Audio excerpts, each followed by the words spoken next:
Hi everybody, it's Mrs. Marburger. I am going to do a lesson on theme for my students or anyone that cares to listen. Theme is really the big idea or the lesson in a story, and most stories do have a theme that runs throughout. Some examples of themes would be maybe the theme of friendship and the importance of friendship, or the importance of forgiveness or generosity.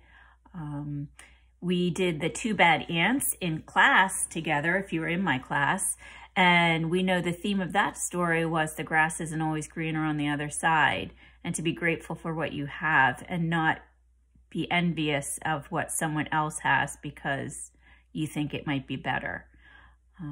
Some other themes might be don't judge a book by its cover, or maybe embracing your uniqueness, or each new day is a new beginning. What else do I have written down here? I guess maybe honesty. Did I say honesty already?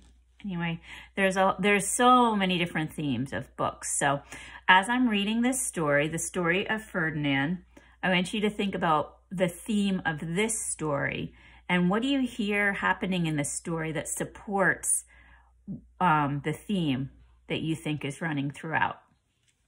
Okay. Once upon a time in Spain, there was a little bull and his name was Ferdinand. All the other little bulls he lived with would run and jump and butt their heads together. But not Ferdinand. He liked to sit just quietly and smell the flowers. Here he is. He's cute. He had a favorite spot out in the pasture under a cork tree. It was his favorite tree, and he would sit in its shade all day and smell the flowers. Sometimes his mother, who was a cow, would worry about him. She was afraid he would be lonesome all by himself. "Why don't you run and play with the other little bulls and skip and butt your head?" she would say. But Ferdinand would shake his head. "I like it better here where I can just sit quietly and smell the flowers."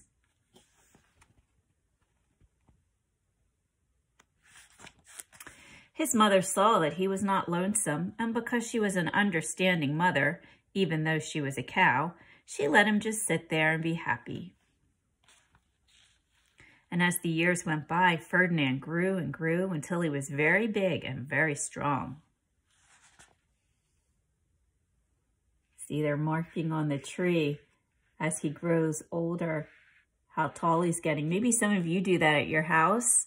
I used to do that. We have a beam in my house where I grew up, and every 6 months or so, or once a year maybe, my mom would mark off how tall I had gotten over those many months or over a year to see how much I was growing. And that's what they did on this little tree stump.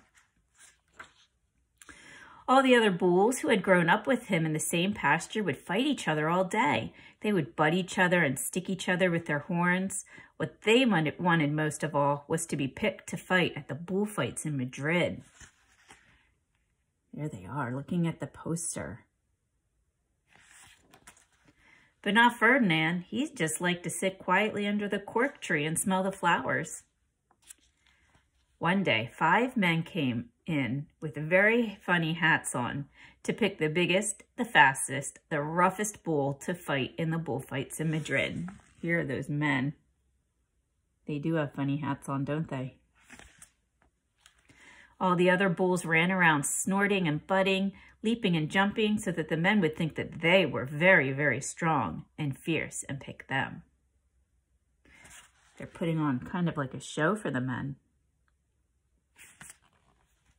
Ferdinand knew that they wouldn't pick him, and he didn't care, so he went out to his favorite cork tree to sit down. He didn't look where he was sitting, and instead of sitting on the nice cool grass in the shade, he sat on a bumblebee. Uh-oh. What do you think might happen? What would you do if you sat on a bumblebee?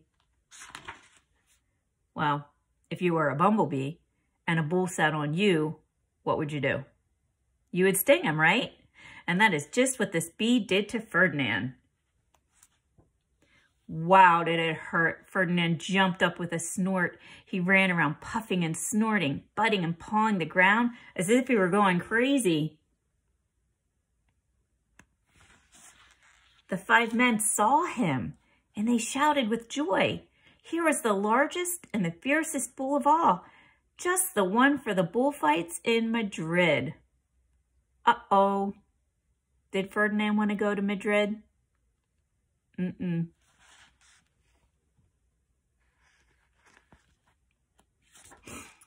So they took him away for the bullfight in a cart. There they are, taking him away in his cart.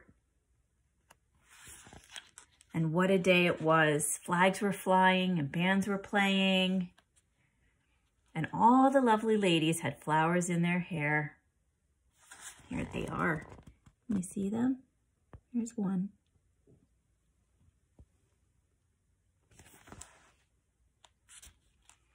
They had a parade into the bull ring. First came the banderillos with long sharp pins with ribbons on them to stick in the bull and make him mad. This is what they looked like.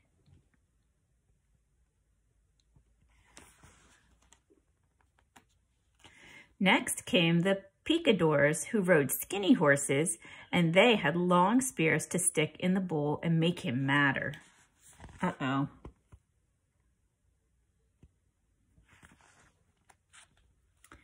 Then came the matador, the proudest of all. He thought he was very handsome and bowed to the ladies. He had a red cape and a sword and was supposed to stick the bull last of all. So that's the matador. Then came the bull. And you know who that was, don't you? Ferdinand. Poor Ferdinand. He's scared. He doesn't want to come out.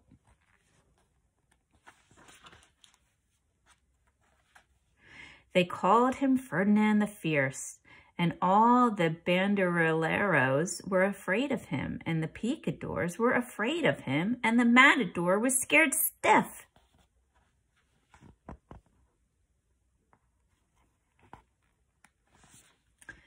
Ferdinand ran to the middle of the ring, and everyone shouted and clapped because he thought that they were going to fight. He was going to fight fiercely and butt and snort and stick his horns around. This is the big ring that he was going to fight in. Imagine all of these seats being filled with people. That's a lot of people. But not Ferdinand. When he got to the middle of the ring, he saw the flowers in all the lovely ladies' hair. And guess what he did? He just sat down quietly and he smelled. Because remember how much he loved the flowers. That's what he did back home, right? So that's what he did here in the ring. He wouldn't fight and be fierce no matter what they did. He just sat and smelled. And the banderilleros were mad. And the picadors were madder, and the matador was so mad that he cried because he couldn't show off with his cape and his sword. Everybody's so mad at him.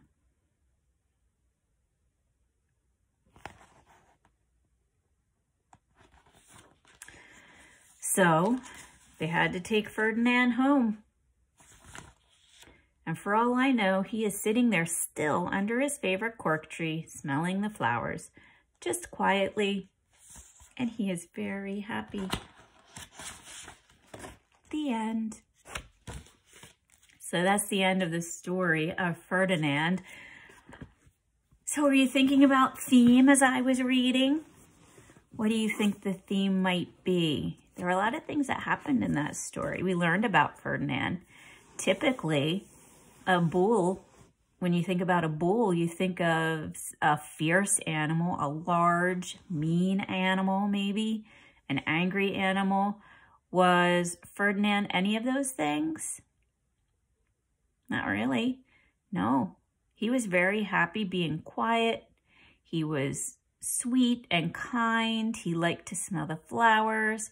He wasn't like any of the other bulls that he grew up with, was he?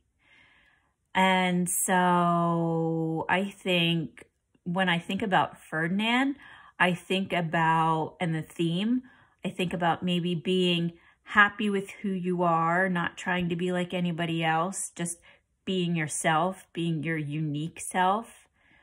So that might be one of the themes in the book. There might be more than one theme in a book, and we talked about that when we were in class a couple weeks ago when we were talking about theme.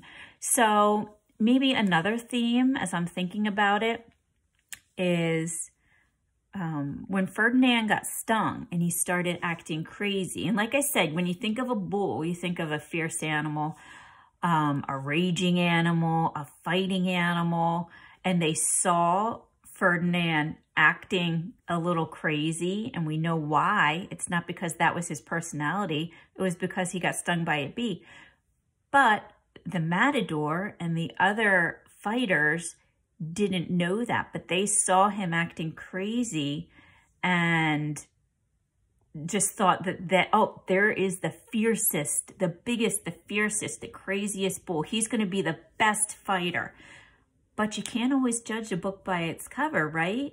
Just because he might have been the biggest, and just because you might have seen a glimpse of him acting a little crazy, they were judging him and they just assumed that he was going to be the nastiest one out there when they didn't know the story behind why he was acting that way, right?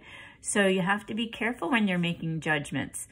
In life, that's true, right? You don't want to see a person and a snippet, a little piece of their life, and make an assumption about them and what kind of person they are. What if you meet somebody and they're just having a really bad day that day, and you form an opinion about them just from that one moment? But really, that was just a really bad day for them, and they're really, really nice and sweet and kind and helpful, but you only saw that one part of them. So it's always good to give people a chance. Give people a chance to show you who they really are. So that crazy bull that they all thought Ferdinand was, that really wasn't who he was, right? They didn't really get to know him very well. So maybe that could be another theme in the story. But anyway, I hope you liked my story. I hope it got you thinking a little bit more about theme. And I'm going to be doing another book this week. I'm not sure which one yet. I'll dig through Caden's books and try to find a good one.